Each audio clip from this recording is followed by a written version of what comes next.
This is the text for part 2 of your assessment today. The title is Shells. A sturdy shell is the primary defense for a variety of very slow-moving animals, such as turtles, tortoises, snails, and clams. Turtles and tortoises are reptiles with bodies enclosed in shells. Turtles spend much or all of their lives in water, while tortoises live on land. Both have shells made of two parts, an upper section called the carapace and the lower section called the plastron. The shell is basically a sturdy box made of bone. The inside of the carapace is made of bones fused together. These bones include the turtle's spine and ribs. The plastron is made of bones too. In most species, the outside of the carapace is covered with plates made of a tough material called keratin, the same substance that forms hooves and fingernails. These plates are called scutes. Some turtles have just a few scutes embedded in a thick skin on the carapace. Some have none at all.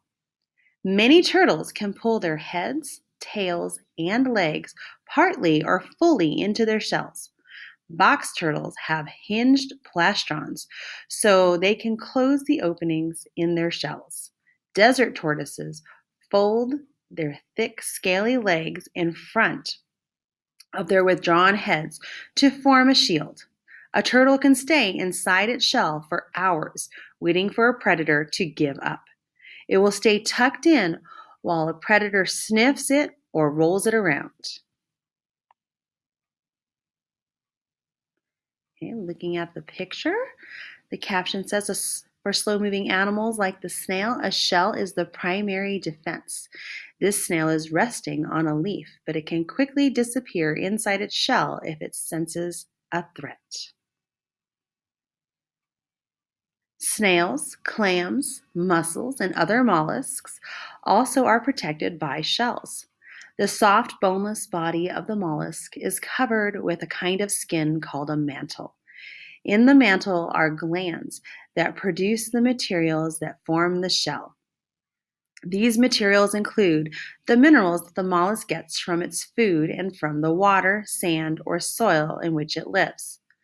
A snail seems to carry its shell on its back, but much of its body is actually inside the shell. If threatened, the snail pulls its head and its muscular foot inside the shell. Many kinds of snails seal the shell's opening with a hard plate on the end of a foot. Sea snails, called limpets, have feet that work like suction cups and help them grip rocks firmly so that they are difficult to pry off. Insect armor. Most insects' tough exoskeletons protect their bodies from predators and from drying out. However, some insects, including young insects such as caterpillars, have soft bodies. They benefit by adding an extra layer of protective armor. Scale insects, for example, are named for the armor they produce. A young scale insect finds a spot on a plant where it can feed. Then its body oozes a substance that forms a shield over it. The insect lives underneath this shield. Different kinds of scale insects make different kinds of shields. Armored scale insects make hard, waxy shields. Soft scale insects make softer, waxy coverings or shields that look like balls of cotton. Ground pearls, which are related to the scale insects, make round, waxy covers that look like beads. Caterpillars of some moths make a sticky, bumpy covering for their body. Ants that bite these caterpillars end up with jaws full of goo. The ants' bodies and legs also become coated with the same slime. The ants must work hard to scrape off the sticky material, which keeps them too busy to try to attack. Okay, going back to clams and oysters. Clams, oysters, and mussels are all bivalves. Mollusks with two-part shells. A bivalve has a hinge between the halves of its shell. Depending on the species, it can partly or fully close its shell around its body. Many bivalves burrow deep in sand or mud to stay hidden from predators such as seabirds. Mollusks, called chitons, have shells made of 8 plates.